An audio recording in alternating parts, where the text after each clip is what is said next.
Welcome to Prevention as Partners in Recovery-Oriented Systems of Care.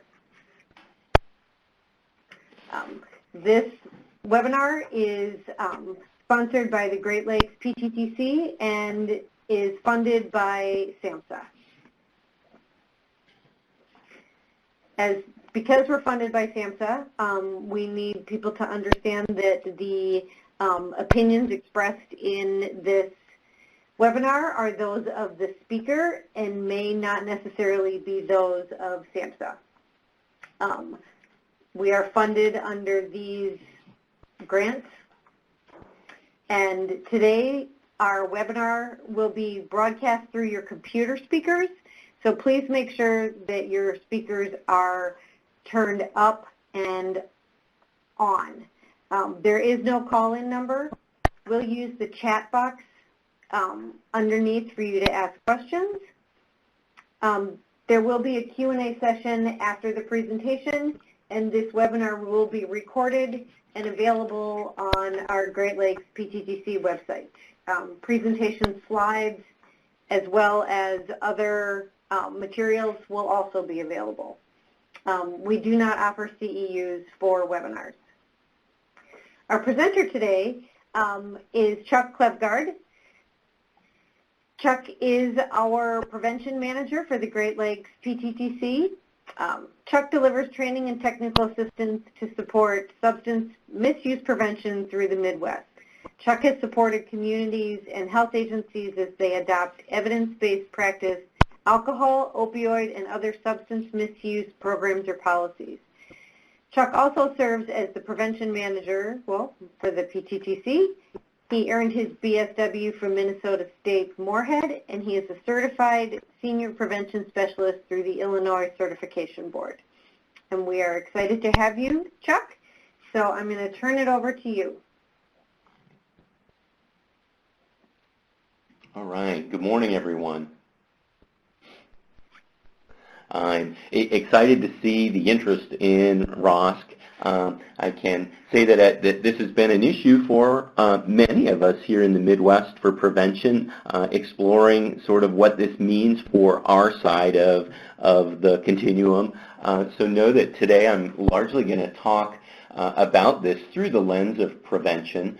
We're going to be spending some time kind of looking at a couple of issues, certainly kind of some of the basics. So those of you who are already experts on ROSC, I'm not going to spend a lot of time kind of giving folks definitions and values and principles. I will spend enough time to make sure folks are grounded in what we're talking about. Most of the time today I want to spend really looking at the evidence for ROSC and in general the evidence for a system of care approach with regard to sort of the health and wellness of our communities and the individuals that live within them.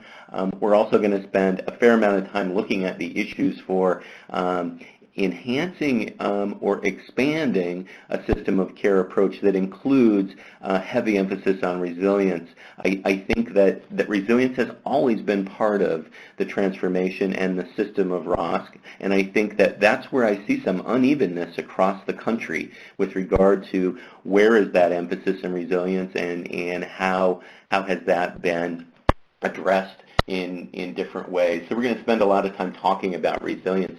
I want to start with a quick poll and invite you to share through a poll where you currently are with ROSC. So if you're already participating in a state or local effort to strengthen a ROSC as a framework for systems transformation, tell me that. If you understand that your organization or community is interested in exploring ROSC and you want to kind of get yourself ready because you hear it's coming, you hear your state talking about it or your county or your treatment or other behavioral health folks are talking about it, or you're just simply interested in learning more about it and understanding this as a movement and the potential implications for it.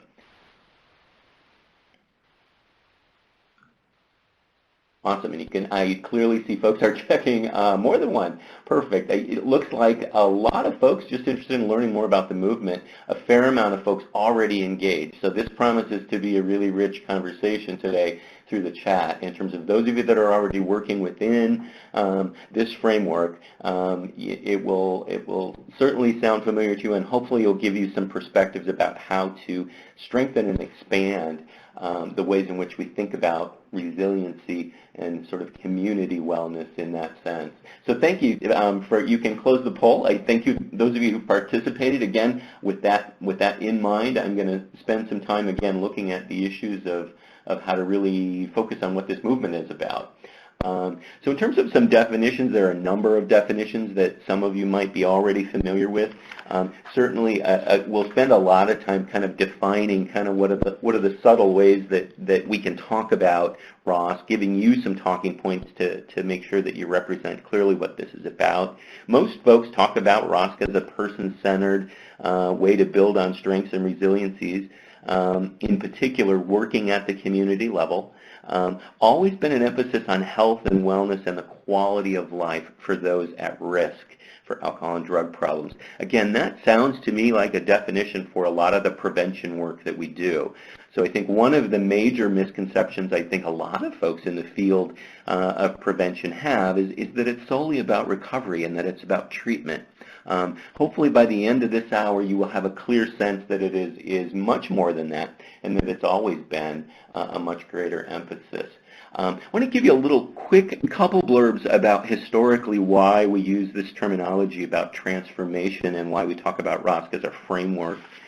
There certainly are some sort of champions early on in this movement. SAMHSA was pretty engaged in this work back in 2005, really looking at some of, again, what needed to happen because of advances in science. So the more that we were learning about recovery and understanding sort of the acute care issues around recovery and understanding the life course perspective in the early 2000s, it began to shift the way we thought about recovery. Recovery in terms of looking at, for example, the research about how folks that are in recovery or entering treatment are very involved with criminal justice, mental health, welfare, primary care, a whole host of other kinds of social services that could serve as trigger turning points, both to aid in recovery or if those systems are failing, that could impact somebody's ability to be successful with sort of quality sobriety or even being successful in maintaining recovery.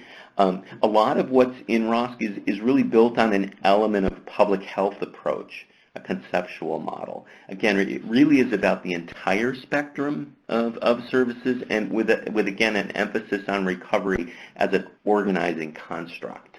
So I think with all that said, know that here's where I'm kind of breezing through some stuff where I invite you to read more about ROSC. In terms of how it was founded. It was based on the idea of looking at how to apply that science so that we kind of develop a framework, a way of thinking about recovery that could then inform what communities do. So largely sort of the early sort of values where I think there's been a lot of emphasis is on person-centered. Basically that means that we're talking about person-centered services where there's choice. Looking at a focus on a person's strengths has been an early hallmark of the values that have really been adopted through ROSC. Looking again at a community model, a participatory process for folks in that sense. So some of these early values you can see again were based on the science as we were beginning to understand how significant those things were, and they then informed principles. So in addition to the values, looking at the issues of how those values translate into what we begin to do, we're looking at accessible services. We're looking at a continuum of service rather than a sort of crisis-oriented care approach to things. Looking at issues of care that is both age and gender appropriate and culturally competent. That's always been an important aspect, but I think, again, the early sort of tons of literature that's come and enhanced our understanding in the last decade around how important that is.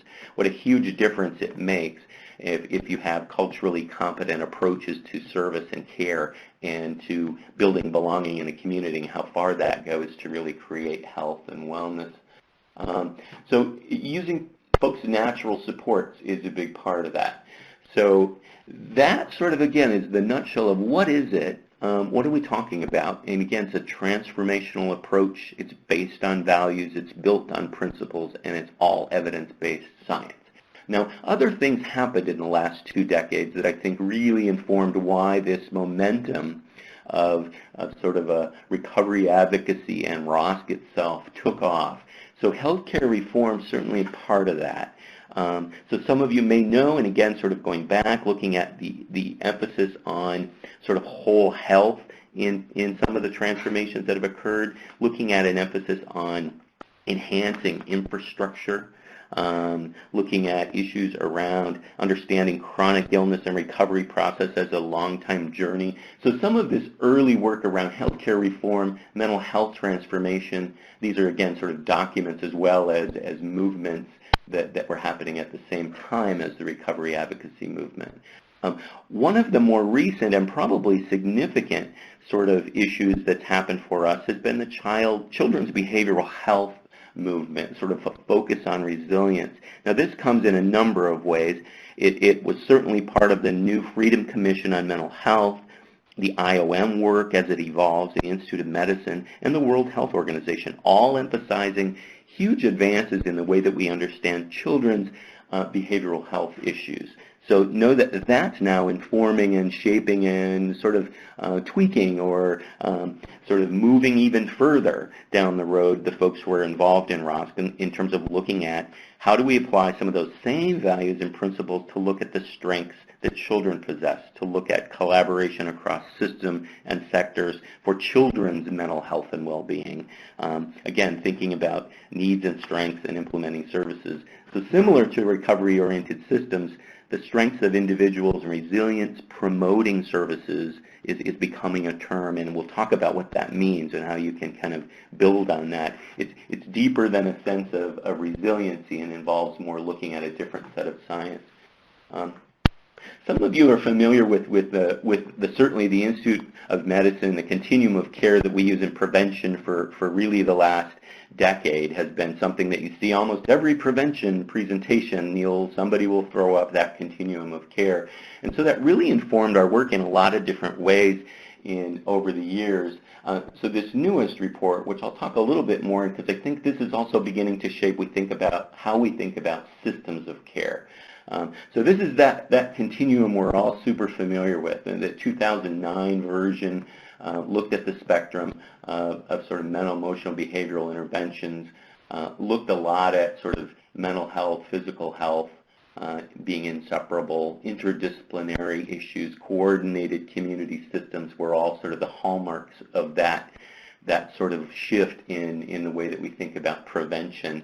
So this latest update has more to do with looking at sort of cross-sector participations, looking at infrastructures, mental health linkages, life course approach, and a public health framework that really emphasizes vulnerability, strengths, and resilience. So the biggest difference you see in this continuum is that these whole first 3 pie pieces are about promotion. So this is about fostering mental health, emotional, behavioral development. It is about that promotion. So it's a great read. It's one of those giant documents that's filled with lots of references and resources. So I wouldn't say it's an easy read, but I think it's incredibly rich with information about that new learning that I keep mentioning, that I think is informing where we're going in the field. Now, some of what's new in this that's emphasized, I think that does directly relate to prevention, is looking at the growing evidence about biological, social, and environmental influences and the way that they work together, both in the synergistic ways to create problems as well as the potential of looking at those same systems together to create resilience. A lot of strategies are highlighted in this document to support mental health of parents in terms of looking at the ways that parenting and the way that parent behavior and attitudes and caregivers can impact resiliency. A fair amount of emphasis on looking at social emotional learning. It's a real natural to see that how the science, in terms of how we understand how experiences like stress or trauma or other kinds of emotional regulation kinds of issues impact not just learning, but sort of health and other kinds of outcomes with regard to criminal justice outcomes or even proneness to developing substance use disorders. So a lot of emphasis in this document about primary health care settings, So again, it's a rich read. I encourage you to think about it because I think it impacts our work in almost every sector in terms of, because it's a real nice sort of synopsis of the learning that's shaping this movement. So this new installment of the continuum or spectrum of care will influence ROSC, but it'll also influence the field of prevention more generally. Common definitions, again, and sort of where you are in the country, you may or may not use one of these definitions. These are two of the more common ones, and I just want to highlight how important it is that you see prevention. So in William or Bill White's sort of definition often used, we're talking about strengths and resiliencies of individuals, families, and communities. Again, a huge emphasis on health, wellness, and quality of life. That feels like prevention to me. More often, a SAMHSA definition would also emphasize strengths, resilience, health and wellness, and recovery. Is again, it's sort of even more prominent in some definitions over others. But know that wherever you are, I will bet strong evidence would be that the definition of ROSC in your community, in your state, in your county, in your RCO is going to include resilience. It's going to include quality of life. The door is wide open for prevention to be involved in this movement, in this transformation. Some getting sort of being literate in the field, thinking about knowing what folks mean by recovery, thinking about a process of change through which people improve their health and wellness, thinking about a definition of resilience. Early on, we think of resilience as the ability to adapt over time to life-changing situations or stress. I think resilience is taking on more proactive definitions these days. So again, think about what you're comfortable with, looking at this definition of resilience for yourself. Look at how your own ROSC is defining resilience and bring some of this new learning to the table with them. Thinking about a full continuum of care, certainly prevention, early intervention, continuing care, working across disciplines. Now again, that's the basic sort of ways of thinking about ROSC and definitions. So this continuum of care is old, and I share it with you because it goes back a decade, but know that and I share this only because the very beginnings of ROSC, prevention was firmly at the table. So when they think of sort of the authors of the original recovery-oriented systems of care, they thought of prevention as screening. They thought of prevention as collaboration with other systems. Now I find this interesting, and I think that it makes a ton of sense to me that the reason the sort of authors or framers of ROSC thought of prevention role is developing that collaboration is because it's what we naturally do. It is the ways in which we work with other folks, connecting organizations, connecting systems, creating sort of a safety net in the community, or even a network of services so that folks have sort of a one-stop shop to get everything they need. It's just in the way that we work, in the way that we think about healthy communities. So it became our role right from the beginning of ROSC to have prevention at the table as facilitator, as collaborator, as networker. You think about all of the sort of strengths and skills that we have. It's the reason that they thought of us in that role. Certainly stigma reduction activities is a big part of that for prevention. I would put that in every box in the way that I think about stigma reduction activities, or stigma prevention or reduction activities or interventions is everybody's work. Refer to intervention treatment services, so as a referral source. Now this is a really short list. I think in all of the conversations that I've had with folks about ROSC and the ways that they're thinking of this, this has become a much bigger issue. So those of you who are in the room, when you think about the ways that you consider prevention and systems of care, type in the chat, and if it relates to where you're at, well, examples of activities that your coalition, your board, your counselor, your agency, or if you're in a specific ROSC-focused organization, whether that be a recovery community center or recovery community organization, an RCO, which we'll talk a little bit more about what those are later on. But if you're in an official capacity with ROSC, tell me what you're doing for prevention. Type in the chat.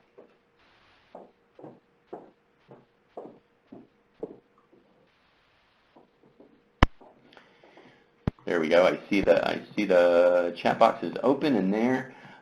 So as folks are typing, know that I certainly am hearing, and I like this idea. I spoke with some folks in preparation for this about the fact that some of what their communities were doing with regard to ROSC, people talking about the role, enhancing the role for folks with lived experience and folks in recovery and recovery coaching.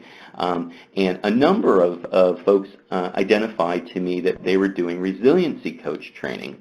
So the other end of the spectrum, so with a big emphasis on preparing recovery coaches, how are we preparing resiliency coaches? So I'll offer you some examples of where I heard that and what those folks are actually doing to train resiliency coaches. I think it's a brilliant idea, and one that begins to create that balance. Sort of looking at living wage employment financial stuff. Again, I think for a decade, many prevention folks wouldn't think of economic interventions or building opportunity either for education or jobs as being part of our job as prevention people. And again, this new science and the new learning in that document I referenced earlier highlights really clearly how important it is with regard to housing, opportunity, employment, and sort of in dealing with discrimination directly and stigma directly, all go a long way to advance prevention goals. So amazing, cool stuff. Folks doing work in SEL, fantastic. Stigma reduction work. Looking at recovery pathways, financial stuff. Again, lots of cool opportunities and examples about what folks are doing. So thank you all for participating in this quick little what are you doing, knowing that, again, we'll give you some very concrete suggestions as we move into the second part of this about what else could you be doing. So the benefits of ROSC for prevention, one of the early on benefits is I think about when folks have firmly put prevention at the table and they're working across the full spectrum or continuum, depending on what you call that, where you are, is that it expands the focus at the community level with prevention. It puts emphasis on prevention along with early intervention and treatment, continuing care, but it puts it in an ecological context. So those of us that are used to Bronfenbrenner, for example, I'll talk about it in just a moment, this really puts prevention firmly at the table. It gives us an opportunity to align and coordinate prevention and treatment. Now, why is that more important than ever? We know that historically, when funding streams are tight or when brand new funding streams open up, a lot of time they go for services. They go for the expansion of services or the coordination of specific types of services or treatment. And we know that's one of the places I think we may potentially get lost in the scheme of things if we're not firmly at the table with treatment people to bring prevention and keep prevention in the conversation. So know that this creates that. ROSC really creates that unique opportunity to align and coordinate prevention whenever treatment is being talked about. The focus is on both promoting community health and wellness for all people. ROSC is about equipping people with resources and opportunities, which some of you just highlighted so clearly in the chat, and the support that they need to live meaningful lives. So with all that in mind, prevention has a really important role and I think a really unique and critical opportunity with ROSC. So the ecology of ROSC, and again, the sort of ways that we think in prevention, I'll use our language first and then we'll build on it. We think of Bronfenbrenner, an ecological system. A lot of us have worked for years across domains, across sectors, thinking about risk and protective factors. ROSC is not against that, or not in a different framework than that. It is in an ecological system of its own. So know that we're talking about the quality of life enhancement as being kind of the focus of this. And at the center for us with Bronfenbrenner has always been the individual with their internal vulnerabilities and assets, and then looking at microsystems, and that's where, again, risk and protective factors across domains has always been important for us in prevention, looking at physical, family, cultural, again, in the ways that you think about relationships is always in that conversation. So how does that look different for ROSC? So with this in mind, know that this is the way we think as prevention is in an ecological system. ROSC was built conceptually in a similar kind of ecological approach. So in the center is the individual, but closely with them is the community and the family. So the services that are emphasized in ROSC to be important, certainly alcohol and drug-related treatment services, but also mental health, health care, mutual aid, vocational stuff. Coalitions are part of this. Civic organizations and case management. Legal services, along with an emphasis on spiritual care and spiritual services. Education, financial stuff, children, child care, housing, peer support. So again, these are just examples of services that the early sort of authors and framers of ROSC had in mind for support services that in this, with the emphasis on values and principles, we need to coordinate these kinds of services. So what the coordinated systems begin to look like is that we're looking again at primary care, employment, bringing in Indian Health Service, looking at sort of human services, criminal justice, education, housing, as we've talked about, and child care. Now, we'll talk a little bit more about outcomes in a moment, but know that the outcomes in this conceptual framework are strong for recovery. There are strong outcomes for health and wellness, and equally important outcomes directly related to resilience. So again, in this basic model, through this ecological lens, prevention still has an important and prominent place. So this is, again, the most super complicated graphic I'll show you on it, so I'll apologize for it up front. I know it's probably hard to read, and I give it to you as a visual so that it grounds you in the fact that prevention, it's not that different than prevention. We've almost always used an ecological approach in the way that we think about prevention and our approach to building systems, building multi-layered kind of cross-domain, all kinds of issues. Now, the other bit of science that I think has been advancing, and some of us have been using it for years, is understanding social and economic determinants. So ROSC is really grounded in an approach that firmly and deliberately puts determinants on the table. Now, determinants for recovery, but it also puts social and economic determinants for those at risk for use, misuse, and recovery, or challenges with recovery. So here's some talking points for you all with regard to being able to talk about social determinants, demystifying for folks where you live. So take this slide and say that what we've known for decades is that health outcomes with regard to violence and stress, HIV, other sort of health outcomes, obesity, depression, substance misuse, and substance use disorders, all have some of the same root causes. So when we think about those as determinants, social and economic, and some of you, again, may have used county health rankings for a decade, we're thinking about adverse living conditions, discrimination, poor schools, environmental toxins, institutional racism, unemployment, and poverty. Those same determinants and others drive all those same negative outcomes. So with that in mind, ROSC fully understands that and builds on that. It builds into the way that it works at community levels to move away from a fragmented system with restricted power for individuals. Remember, this is based on empowering folks. They're in charge of their own recovery. They're in charge of getting involved in the communities that they live and work in. It's about connecting people. It's about building belonging. So that, again, feels like prevention to me when I think of it that way. So the networks, social support, participation, and an enhanced sense of community for everyone. So with that in mind, we see what happens to those sort of same issues, and we see that the result is increase in jobs, more quality housing, better quality schools that might be doing social-emotional learning, access to healthy food, clean environment, adequate income, health care. So we know that this is, again, a basic framework to be able to talk to folks in your community to help them feel like prevention is at the table. Because this is what we've done in prevention for decades. And this is one of the foundations of ROSC.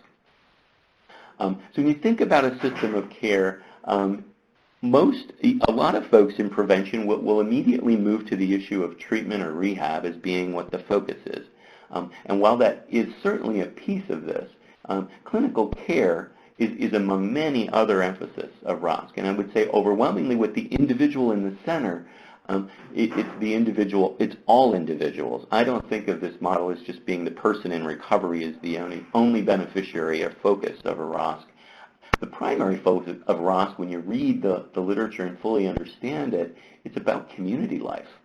It's about individual, community, and family are what's more central. So you can put whatever you want in the middle of that circle, but know that these are the issues that are written about in ROSC that have a fair amount of evidence for being really important. Peer support, housing, family, a sense of belonging. Now, belonging at school, belonging with adults, belonging with people in my community, belonging with my neighbors, so more broadly, the issue of belonging, social supports, work in school, and in faith.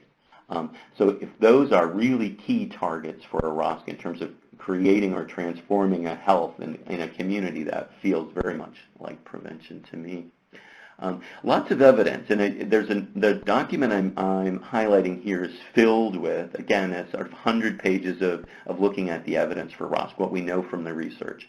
Sort of healthy communities promote better recovery outcomes.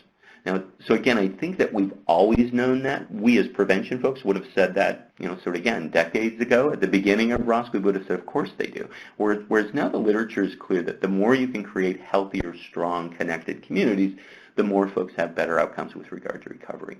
Now, that's also true that children and families and other individuals living in those communities also have better outcomes.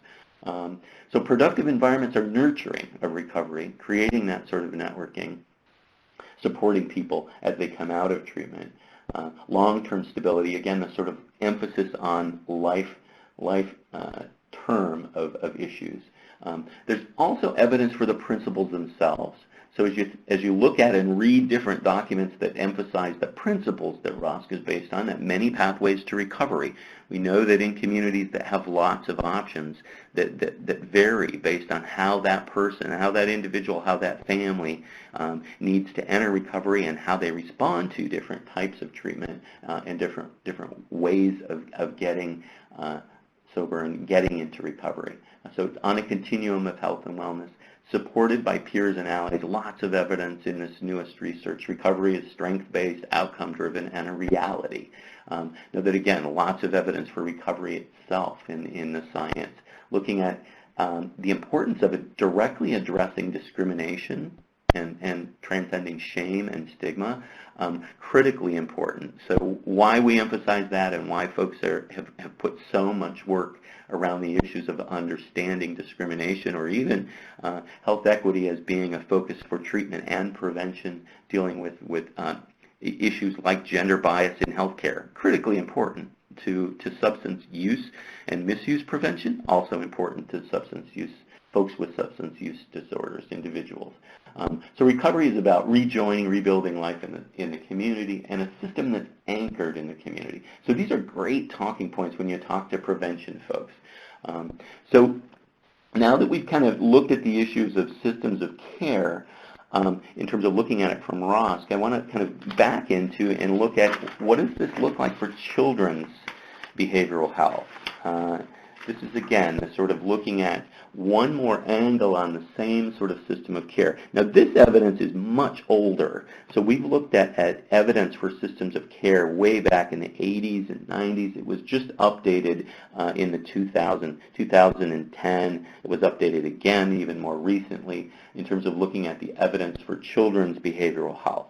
So some of that early work that I mentioned right at the beginning of this webinar about that new IOM report, it's highlighting what we've learned about children at risk for mental health or other challenges and their families. So here the emphasis is on a spectrum of effective community-based services and supports organized into a coordinated network. There's a ton of evidence that the importance of connecting and creating that sort of web of services together, wrapping services around, or making sure that anybody that enters any one of these services has the ability to learn about and get connected to other services is an important aspect of that. So it's everything, again, juvenile justice. I see some of those folks are in the room with us today, folks who do recreational services, vocational services, along with health and social, are all important in terms of being able to both work together and figure out how to connect people. So we know that some of the direct relationships here have to do with that issue of belonging or connectedness. So if you think about the connectedness between agencies as being primary and critical, the focus of it is to build that connection with adults, children with positive folks, connecting people to institutions like schools, connecting people directly to services, but more importantly, having them feel like there's a place for them in the community and that they belong. So that's the elements, so there's the principles of a system of care that we've built on. So here's one of the points where I think it's important for us is prevention as advocates. So this learning and the difference between the earlier web that I showed you of circles is the basic ROSC one, where the individual is in the center and the recovery is emphasized. And so those elements focus primarily on supporting the community in a healthier way to emphasize recovery. Here is one of the key places where prevention can enter the conversation and say, let's look at recovery and building these supports through systems, but let's also look at children's mental health issues. That really firmly opens the door for prevention to be at the table in terms of keeping kids healthy and strong. We look at the same systems of support and systems of care. Through that lens, it begins to create an enhanced approach for prevention. Again, lots of evidence here going way back into the early 2000s and 1980s is when they first started studying, does it matter if organizations work together? Clearly it does. We've seen how it impacts outcomes related to behavioral, emotional problems, suicide, use, juvenile justice, as well as other kinds of strengths for young people when people work on a systems of care approach. For families, we certainly have seen reduced caregiver strain, but also improved family functioning. So the more we're organized as a community in the way that we approach, the way that services are coordinated, and the way that we make sure everybody is included and belongs and connected, the more that families are higher functioning. Also, a lot of evidence for looking at improvements in the system delivery itself, meaning people getting to the services and receiving the services that are there. So how does this happen? The early work that for a lot of folks here in the Midwest, the conversations might have started at the state level through a state agency, maybe a bureau, a department, an SSA. So your single state authority might have launched the conversation. It might have also happened at the Department of Health. It might have started in a bureau that focuses more broadly on behavioral health. So wherever it begins, know that whether it starts at the state level or somewhere else, the ideas and concepts that are critically important from that science about building healthier communities, putting the emphasis on resilience, can happen at any level. For those of us who live here in the Midwest, there's a lot of emphasis on ROSC at the county level. I think in part because there are boards. There are mental health boards. There are drug addiction boards. There are a lot of sort of county level entities that look at the issue in the coordination of services, in particular with emphasis on behavioral health and addiction. But folks in prevention have long been part of those county boards. And I think in places like Ohio, we know that prevention is at the table with ROSC. And again, I think from the early formation of the boards, there was kind of a sector wheel approach, and they looked at who needs to be at the table representing different sectors, and prevention has been there. So hopefully some of these talking points will give you ways to think about how to strengthen and enhance the way that resiliency gets addressed so that it's seen as at least as important as recovery. I think both are equally important. The early framers and authors of ROSC were about creating strong communities. It wasn't about strengthening specific kinds of clinical services. Again, I think that's kind of a myth about what ROSC is. So know that if you're at a county level organization, you're already there. I applaud you. If you're not, think about joining your local county board. A lot of community partnerships, local coordinating councils, and I think of Indiana, for example. A lot of LCCs in Indiana already have a system in place. They have an organized group of folks that are meeting that have criminal justice and social services and youth services and prevention all already at the table. And they may already be applying some of the values and principles of ROSC to create stronger communities. RCO is a term you hear more and more often in ROSC as sort of the independent nonprofit organizations led and governed by representatives of local communities of recovery.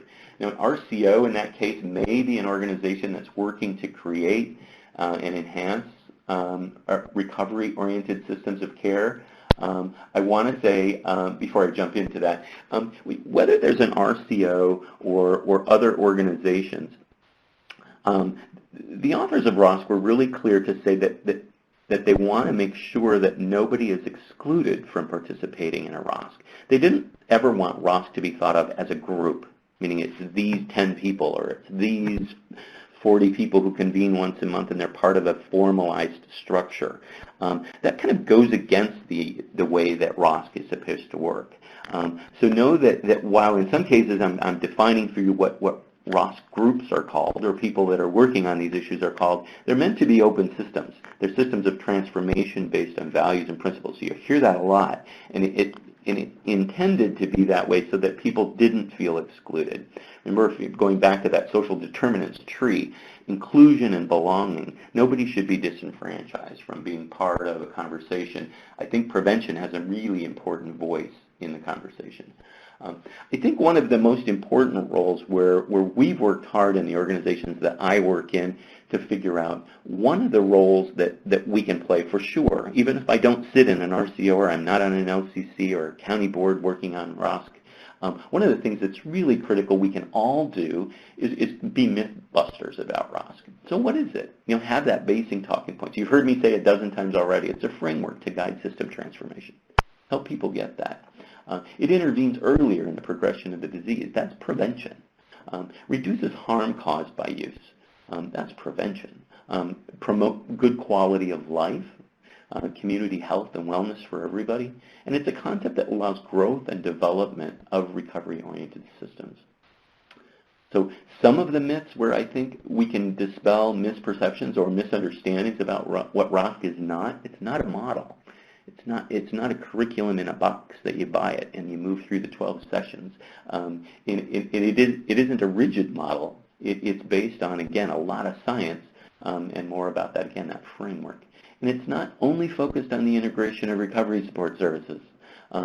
Those of you who, again, sort of already thinking about that narrowly defined bulleted list of prevention stuff, there are dozens and dozens of ways that people are thinking about strengthening the overall system of care and also emphasizing prevention within that conversation.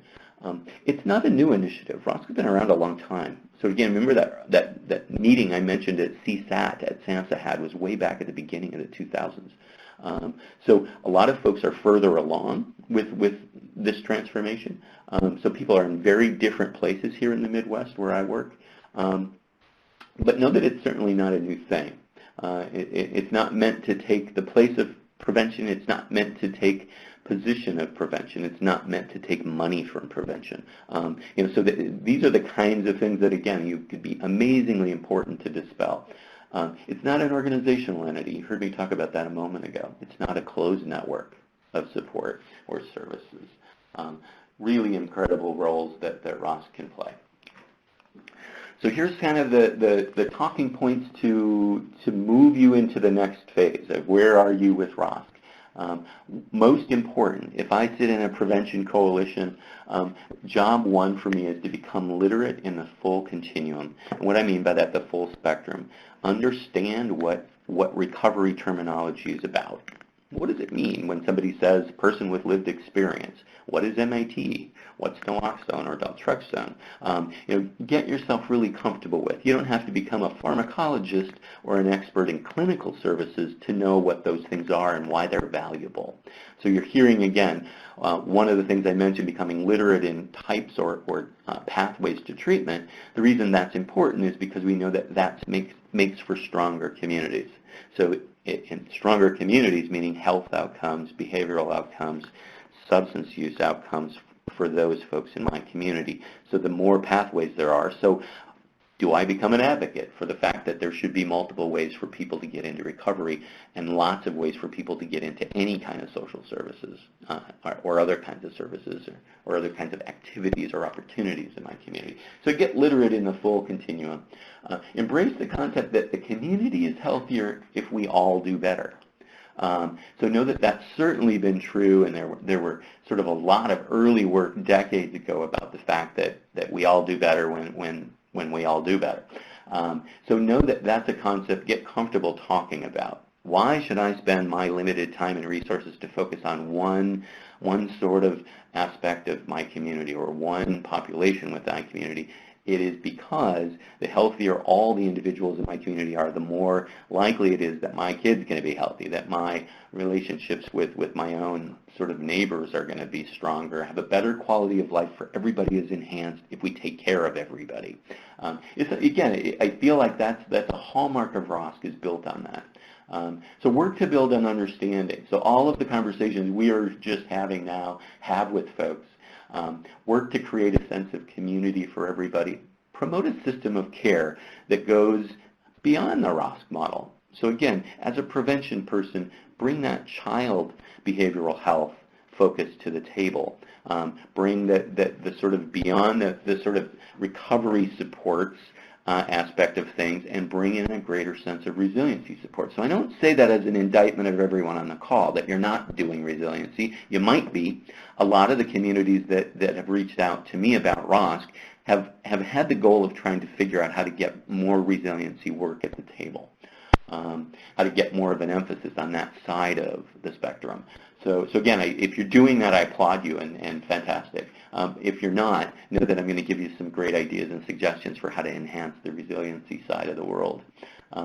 Promote resilience, create linkages between organizations. Bring yourself to that table. Want to get a sense of inviting you to chat again. So at this point, the poll question is, how ready is my organization or coalition, if I work in an agency in prevention or in a coalition, to support ROSC? So first one is, prevention staff understand the values.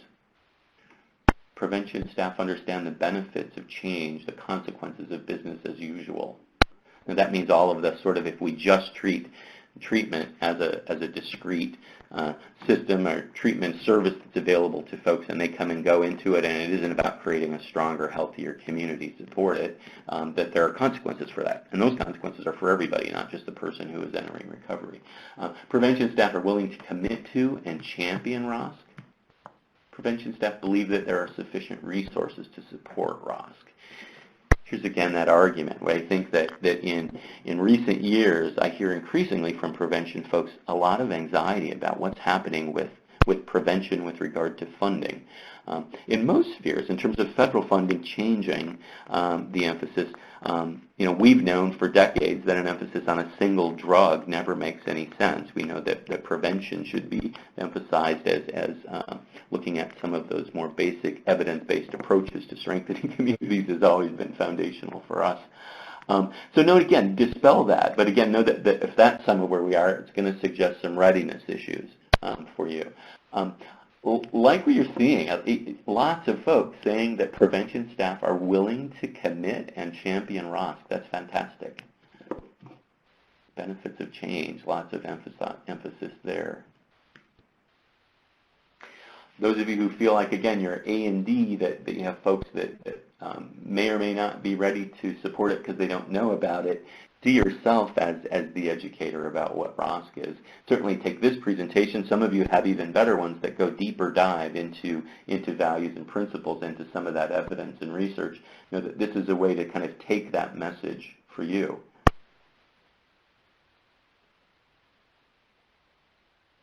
All right.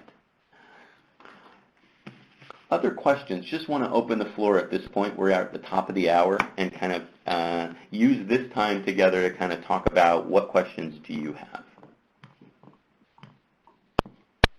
Could be something as, hey, I'm at an LCC, or I sit on my board and we're stuck with this issue with needing to deal with blank to get ROSC more enhanced. So type questions and we'll talk about them together to know that the wealth in the room, because I saw, I think it looked like at least 25, 30 people that have ROSC experience that are on this call today. So we'll have lots of answers for you. You'll hear me certainly share my perspective, but you'll also hear from others. So go ahead and type your question in there.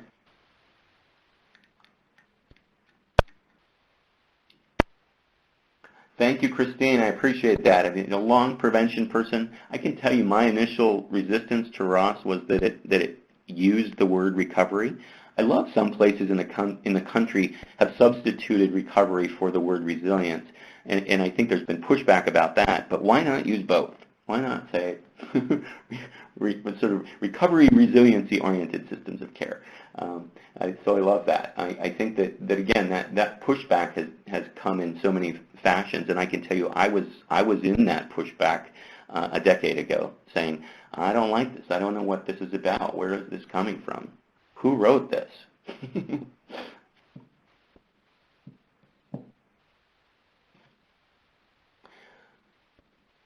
Other folks, continue to type comments or thoughts or questions. Can be anything at all.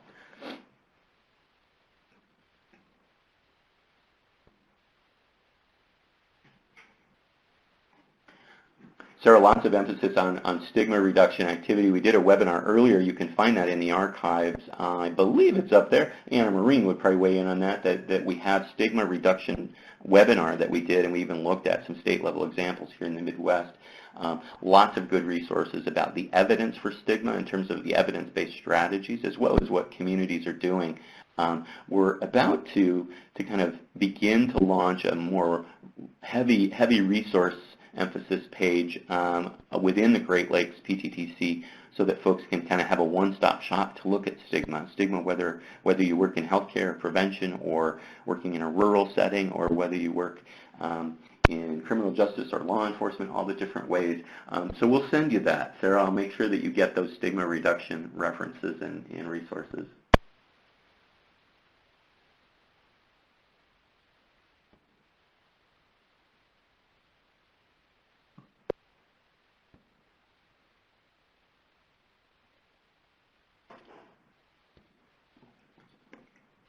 Very cool. Other comments? So those of you who are working in a ROSC and have already seen some benefit from it, or have questions about whether it's working or not for you. Those of you who work actively in a ROSC, tell me what's happening where you are. What does it look like, and is it benefiting? Is it strengthening your approach? Is it coordinating services? Is it closing gaps for folks to be able to access and connect in the community?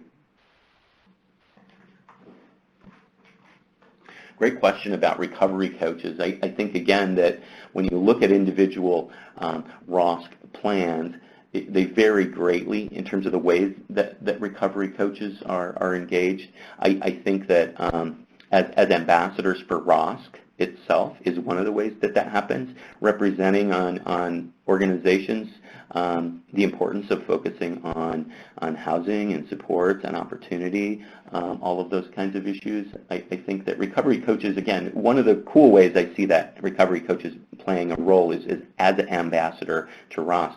And you're hearing in my voice that I think prevention should also play that role, that we should be ambassadors of ROSC in a strong way. But I think that recovery coaches also helping connect people to services. And I want to use the term navigator because I think that means different things in different places, but I think a lot of places where ROSC has kind of taken hold, recovery folks and other human services and social services folks all play the role of connecting people to services. So regardless of whether you came to me for this service, but I also hear that you need that, the food bank is right around the corner, let me walk you over there. Or, hey, you don't have transportation, our JCC does buses to AA meetings. So whatever it is, we all take the role. In particular, I hear recovery coaches doing that sort of role of navigator, mediator, connector of services is part of that. So not just, again, connecting people to the meetings or clinical or treatment services, but connecting people to all kinds of things that are important to them in the communities they live in.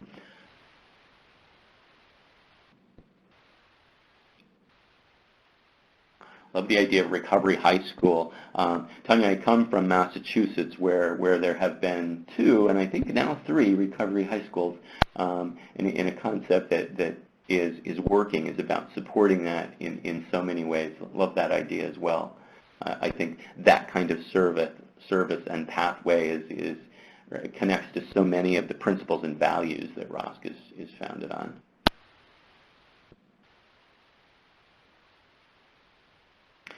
Thank you, Raina, for connecting us to Wisconsin.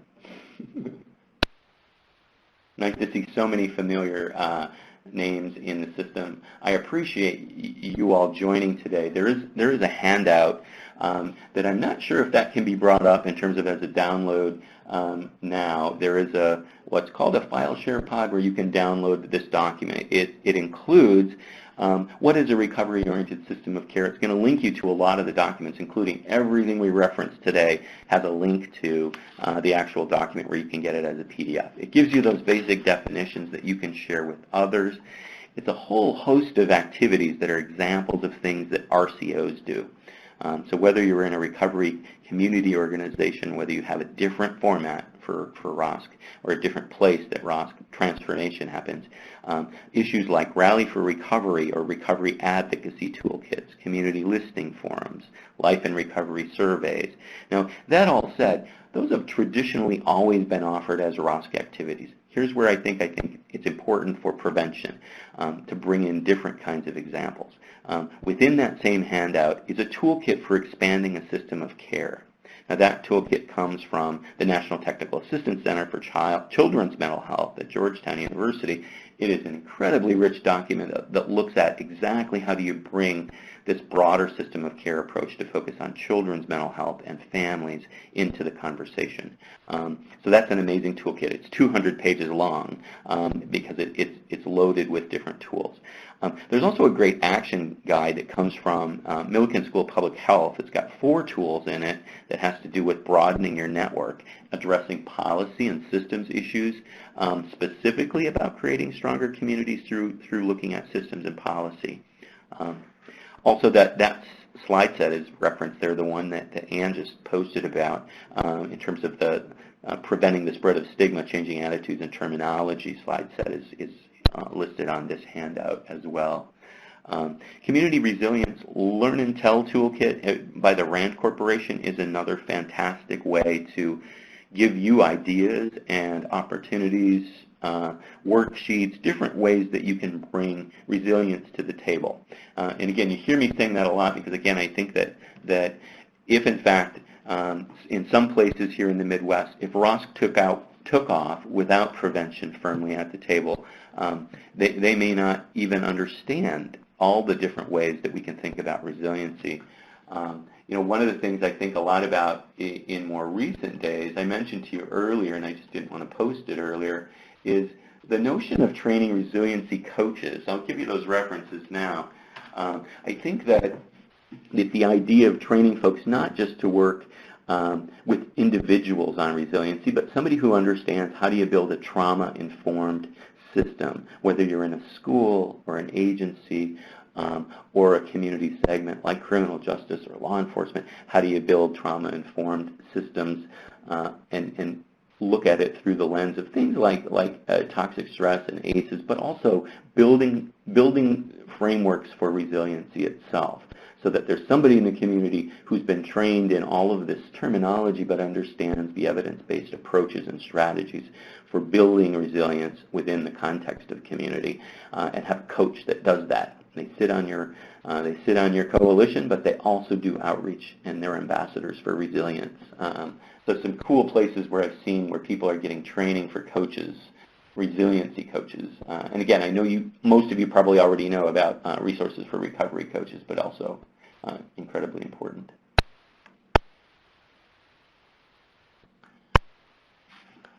I see that file is there for download, so the way that those of you who have it visible on your screen now, you certainly just click on it, and at the bottom it's going to say download file, and then you will have that handout with all those active links on it. I want to, again, say appreciate your patience at the beginning as we got started. I am crazy excited to see 50 people interested in how to enhance the role that prevention can play as partners in this transformation, in this movement, in applying all this incredible science, this sort of like with a water hose in your face amount of new learning that's all been put together in some really bite-sized pieces of understanding how do we make communities stronger, not just for those in recovery, but for everybody, so that everybody, when we all do better. So with that in mind, I again appreciate everybody having a terrific day. Thanks for joining us. Thanks so much, Chuck, for the great presentation, and thanks everyone for joining us today. We'll be signing off now.